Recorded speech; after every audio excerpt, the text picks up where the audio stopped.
All right, no worries. All right, good afternoon, folks. Is that time? And of course, we overshot it a little. But is that about right? 45 minutes, or would you like it less or more? Let's take a vote. How many are comfortable with 45 minutes? Oh, that's overwhelming. How many? 30. How many? 2 hours. Okay. All right. Let's proceed with the state's case. Your Honor, the state calls Dominic Black to the witness stand.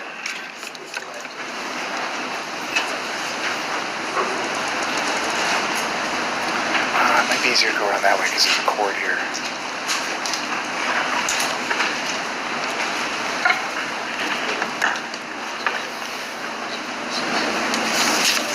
Stand, please. Raise your right hand. Do you solemnly swear the testimony you're about to give in this matter be the truth, the whole truth, and nothing but the truth, so help you God? I do. You may be seated.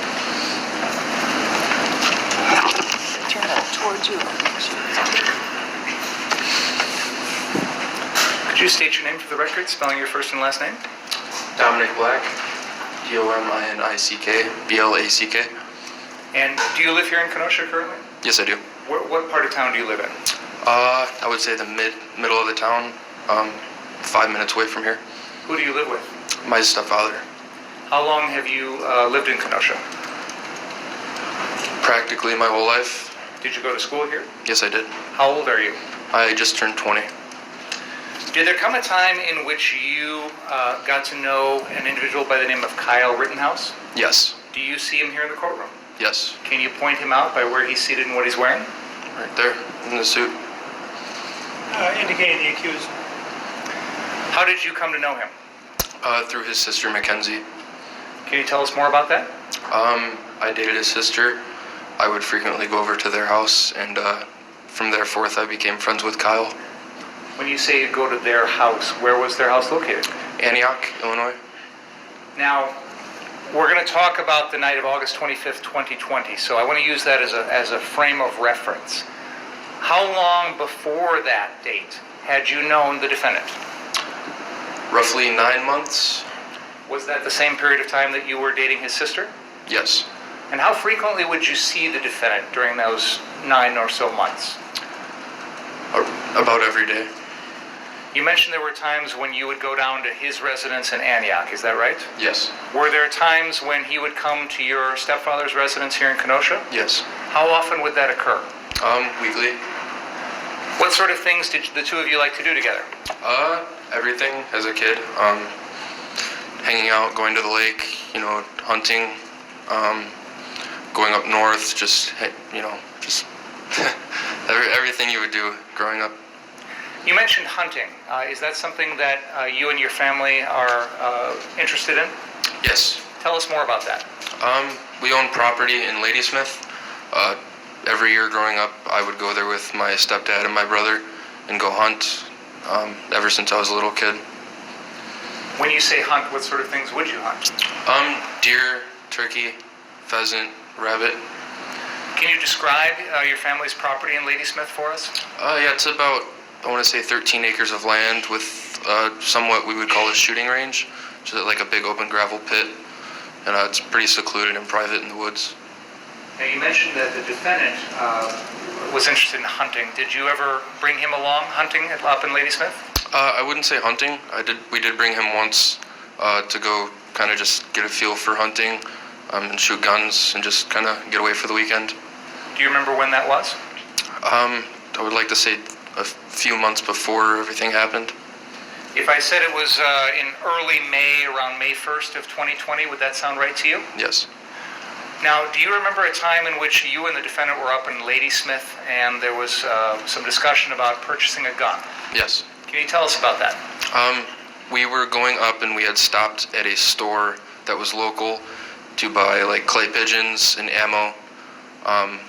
Kyle had also wanted a gun similar to the one I had. He did not, or I did not have the money for it, so he said he would pay for it. I told him that wasn't a good idea. He wasn't 18, but we came to an agreement to where he could have it once he is 18. It would be kept at my house until then. So it kind of went on from there. What kind of gun was this? An AR-15. Did you have one of those already? Yes. Did the defendant see that gun that you had? Yes. How did it come to be that he saw that gun? Just from when I bought it, he had saw it at my house, or, just me opening it from the box. And he indicated to you that he wanted a similar type gun? Yes. Did the defendant say anything to you about why he wanted such a gun? No. Now, you just mentioned the fact that the defendant was not 18. How old was he in May to August of 2020? 17. And you discussed that he couldn't have a gun because he was 18. Is that something that you and the defendant actually talked about? Yes. Can you tell us about those discussions?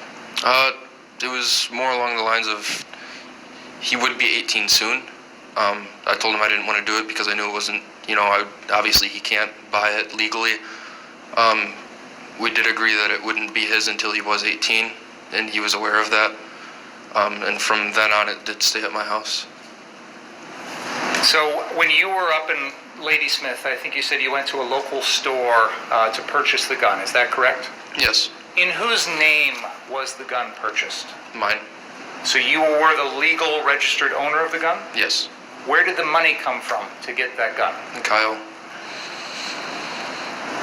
After the gun was purchased in Ladysmith, did the defendant use it? Yes. Tell us about that. We just target practiced. We bought a pretty good amount of ammo and just shot clay pigeons, and just went to the woods on our property. Now, you mentioned earlier there was some sort of, I think you said a shooting range on the property. Is Yes. that right? Can you describe that for us, please? It's about 250 yards long. It's an old gravel pit that they used to use to obviously get gravel. It kind of just turned into the shooting range for us. Is a big open field. Did you and the defendant shoot your AR-15s on that shooting range? Yes. You mentioned it was about 250 yards long. Did you have targets that far away? Not entirely. It was, more at the time it was just like iron sights, so that wasn't a realistic range to shoot.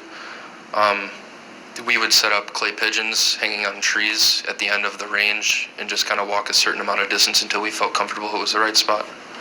What would you say the farthest distance away would be that you shot targets at with your guns? Say about 75 yards. Were you successful in hitting what you were shooting at?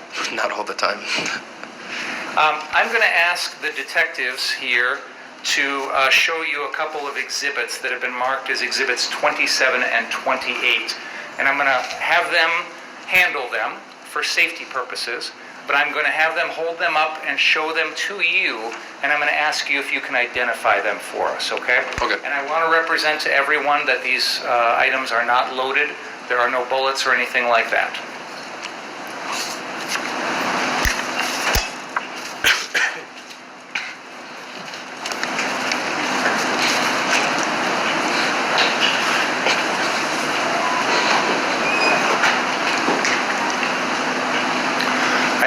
Detective Antaramian is holding up what is been marked as exhibit number 27. Detective, is that right? That's number 27? Okay. Do you recognize that item, Mr. Black? Yes. What is that? One of the AR-15s. Do you know which one that is? I believe it's Kyle's. I'm not too sure. Okay. Would it be fair to say that yours and the defendant's look very similar to one another? Yes. Do you remember if there are any particular markings on one or the other that would help you to identify them? The only difference was the sights. What was the difference in the sights? One of us had a bigger one. I don't remember which one it was. Okay. I'll have the detective now show you the next exhibit, which is exhibit number 28.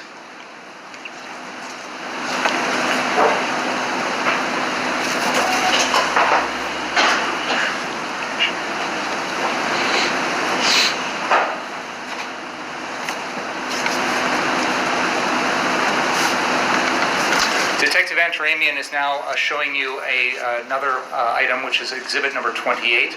Do you recognize that? Not from the last time I've seen both of them, no. Okay. And I noticed that the gun that he's holding up doesn't appear to have a scope on it. Is that right? Yeah. Okay. Are AR-15s the type of weapon where a scope could be added to them if need be? Yes. Okay, thank you, Detective. Okay. Could you grab that, please?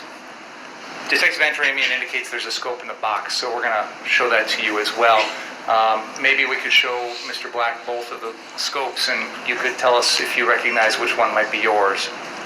So, I believe Detective Antaramian is showing you one of the scopes. Are you able to recognize if that's yours or the defendant's? That is not mine. Okay. So that scope came, you believe, from the defendant's gun? Yes. Okay. And if you recall, thank you, Detective, the other weapon that we had that had a scope on it, now that you've seen this other scope, does that help you remember which gun was which? Yes. Okay. The other gun that we showed you, which is Exhibit 27 with the scope attached on it, was that your gun? Yes. Okay. So these two exhibits, 27 and 28, are, 27 is the first one is your AR-15, and the second one is the defendant's. Is that correct? Yes. Your Honor, I'd move exhibits 27 and 28 into evidence. No objection, Your Honor.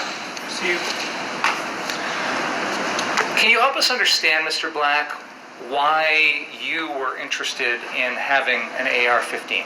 I kind of wanted like a personal project. I had mostly only had hunting guns, and I wanted to try something new to target shoot. I have a lot of family with guns like that.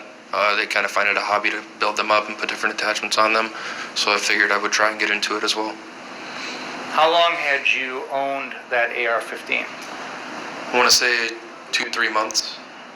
Before May or before August? Before May. Okay. And in that time period, had you made any modifications or additions to the gun? Just the scope. I assume if life had kept going forward like normal, you would have continued to do so? Yes. Okay. We're going to talk a little bit in a few minutes about the night of August 25th.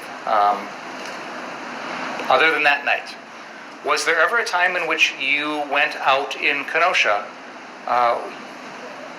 holding or carrying that AR-15? No. How would you normally store or carry around that weapon if you did? In my arms. I mean, if I'm driving, it would be, disassembled in the back of the car, unloaded. And maybe I was not clear on my question. I believe you said that up until the night of August 25th, you hadn't went out armed with that AR-15 in Kenosha. Is that fair to say? Yes.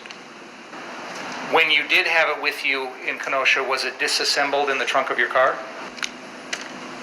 On the way there, yes, but once we had arrived, no. Where did you normally keep your gun on a daily basis? Locked up inside the house, Whereabouts inside the house? in the safe, Where was that safe located? in my dad's room. Did you have a key to that safe? No, Who did? my dad. When you wanted to get your AR-15, did you have to get your dad's permission? Yes. And just so we're clear, when you say dad, that's technically your stepdad? Yes. Okay. So, for example, in May, when you went up to Ladysmith with the defendant, who all came along with you? It was me, Kyle, my brother Ray, my friend Cody, and Kyle's sister. Do you remember approximately how long you spent up there? I want to say it was the weekend. When you went up there, I assume you brought your AR-15. Yes. Did anyone else bring any other guns along with them? Yes, we also brought like a 12-gauge hunting shotgun, and then I think my friend brought his little .22 pistol. And I think you said earlier that your dad, your stepdad, and your brother were also interested in hunting? Yes.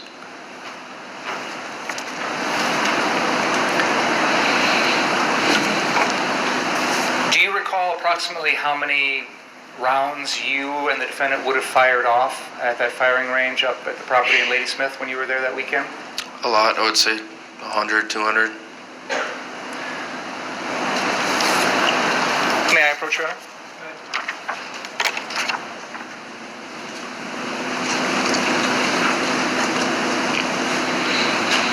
Mr. Black, I'm going to show you a document which has been marked as exhibit number 7.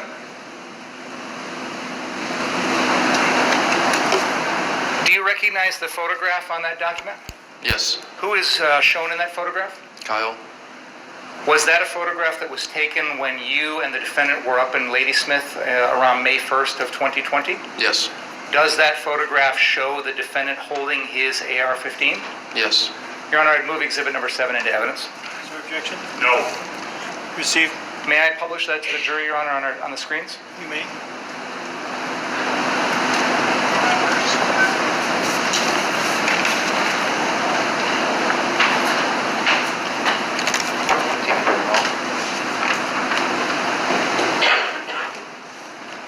Sometimes these TVs are too smart for us. Could you turn that one on too, Natalie? Turn yourself off. And then could you input for number 1, please? Sorry. I'll do it.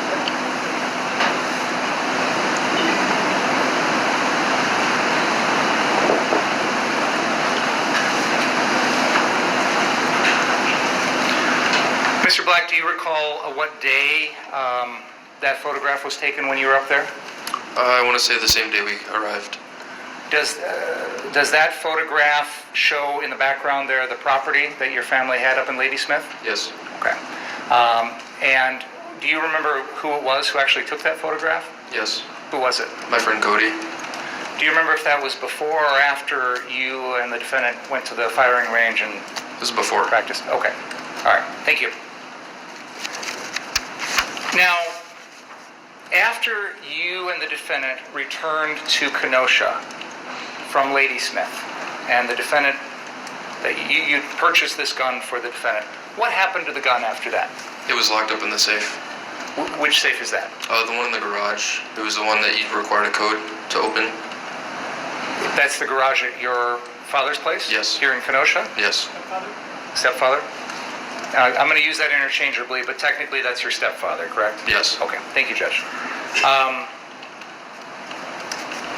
Did you have a code to open that safe?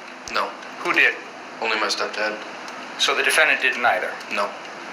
Why didn't the defendant take that AR-15 back to Antioch with him?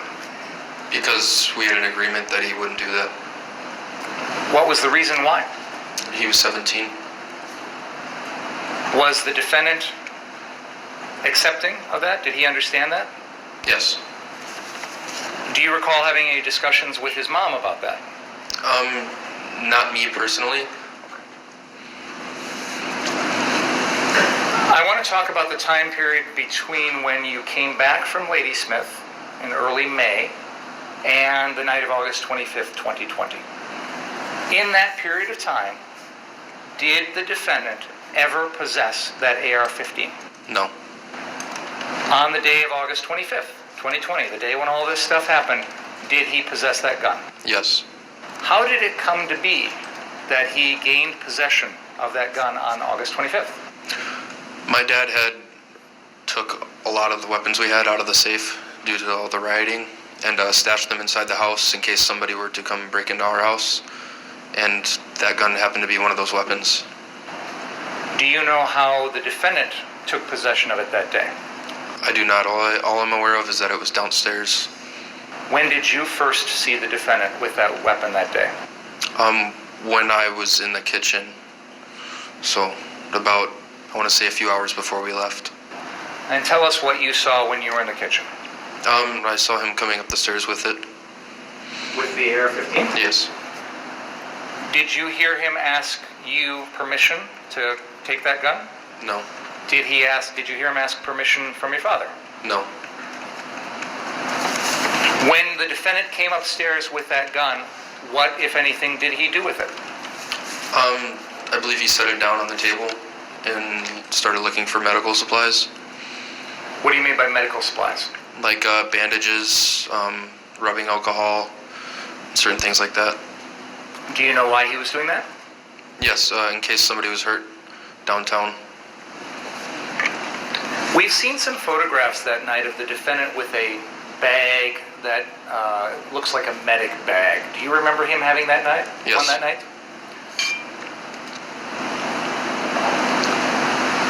Do you know what was in that bag? All the medical supplies that he was gathering.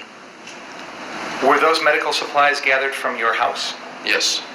Do you know if the defendant got any medical supplies from Walgreens or any other store or anything like that, or was it just all from your house? I know there wasn't any from any store, but I'm unaware of anything that happened after we had got to the lake. So I believe you described that the defendant took the gun into the kitchen, put it on the table. He was gathering some medical supplies. Is that fair to say? Yes. What happened after that? We proceeded to get ready, and then we went down to the lake. When you say we, who do you mean? Me and Kyle. Where did you go when you went down by the lake? At first we had parked by a friend's house, and then we walked to, I want to say, the back parking lot of Ruther. And what did you do there? We met up with our friend Nick, and then we proceeded to go to the car source locations. When you say Nick, do you mean Nick Smith? Yes. When you say car source locations, we've heard some testimony about 3 different locations. Can you help us to understand which one you're talking about? The first one we went to was the one that would be closest to us right now, so further south.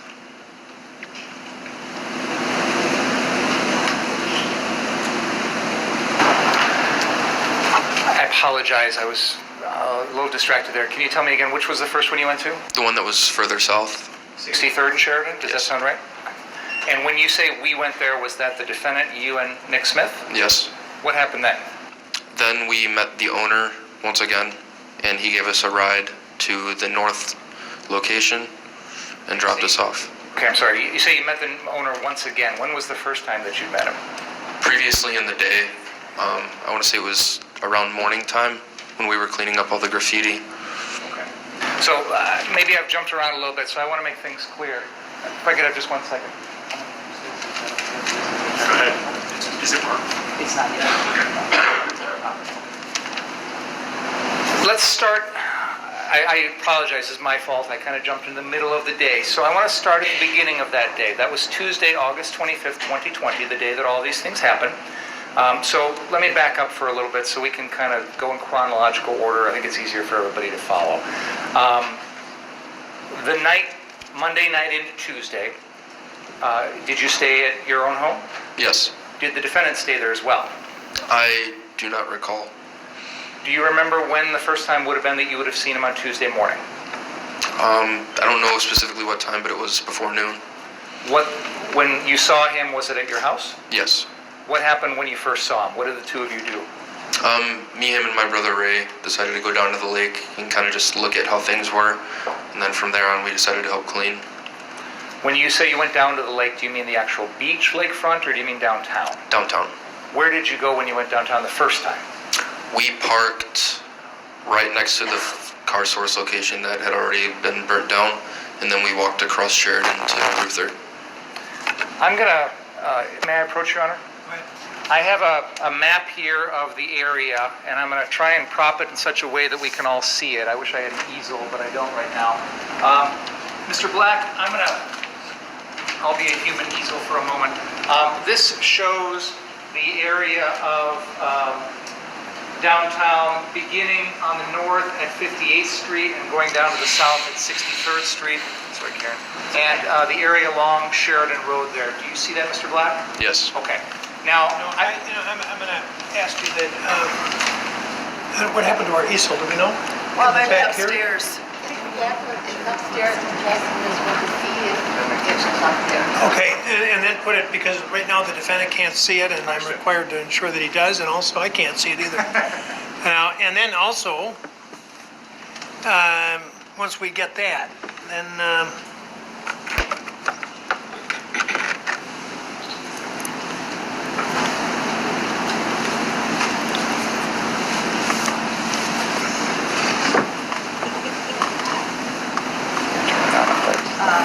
okay. We'll just wait. Is that okay? Can we we're wait waiting for for these, so Yeah. you can continue with examination on something else, It's or you right can here. wait. Here we are. Put it back so that the defendant can see it. Or up there. Can we maybe Or up angle it there, up there? that's Would that actually be what okay? we use, Yeah. yeah, use that.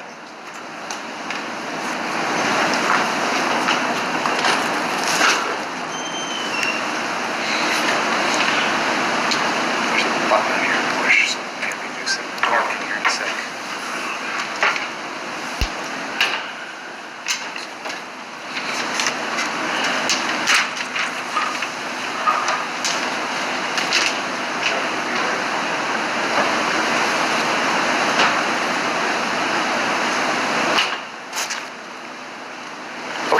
Judge. This makes it a lot easier. Mr. Black, I put a little laser pointer right in front of you there. Could you use that and show us on this map? I'm going to focus in on the first time you say you came down with the defendant. And I think you said, was there anyone else with you the first time, or was it just the two of you? No, it was me, him, and my brother. Okay. There's another if you like. No, then you could Oh. if you want. Yeah. Or you can use the one Sister Marcian gave me. I don't want to be accused of using a dangerous weapon, so I'll use the laser pointer there. So, thank you. Sure, I know how to turn it on now. Oh, there's the button. Okay. Could you please use that laser pointer and show us on this map? You said you parked near one of the car source locations when you first came down. Yes. Can you point out where that was? About right. Let's say right here. And for the record, you are pointing to an area that is, I believe, on 59th Street, just east of Sheridan Road. Is that correct? Yes. And on this map, there's a label there of one of the car source locations at that intersection, at that corner. Do you see that? Yes. Okay. You described one of the car source locations as one that had been affected by the events of the previous night, and I'm not sure what word you exactly used, but can you describe for us when you were at that particular car source location, which is on the northeast corner of 59th and Sheridan, what did you observe? Every car was burnt to ash. There was a lot of garbage and graffiti everywhere. Now, there's a structure on that property, an office of some sort. Did you observe that office as well? Yes, it was burnt down. Did you look inside? No. Is it fair to say that every car in that lot was burned to the chassis almost? Yes. Okay. Now, you indicated you parked near. What did you do next? From then we walked to, which is now Harborside. And on that map, can you show us where that would be? I don't know if it's on the map exactly, but it would be more south up there. And when you say south, you mean actually north? Yeah. Okay. Yeah, I'm sorry. So you're talking about the area near Ruther High School? Yes. Which would be right across the square from where we're at right now? Yes. And why was it that you walked in that direction? We noticed there was people cleaning the graffiti, and that was my old school, so we decided to go help. Did you help? Yes. And what did you do to help? Scrubbed the walls. Did the defendant help as well? Yes. And how much time did you spend doing that? I want to say 2 hours, about 2.5 hours. Did you have any supplies on your own to use to clean, or did people already have some? They had some. I personally left by myself to go get sandpaper, and then I came back to try it. I've never tried to clean graffiti off a wall. How does it work? Not very well. Well, I appreciate your efforts. What happened then after that? From then we went back to the house and went home. So you got back in your car and drove back to your house? Yes. And your brother came along? Yes. What happened then? From then, that's when we ended up getting the guns. Now, we talked earlier about a time in which the defendant came upstairs into the kitchen with his gun. He started to gather some medical supplies. Are we at that point in the chronology? Yes. Okay, good. Just want to make sure I've got everything in order. Then let's go forward from there. What happened after the defendant was gathering medical supplies? He had the gun in the kitchen. What happened then? As soon as we were ready, we went down to the lake, and that's when we parked at Nick Smith's house.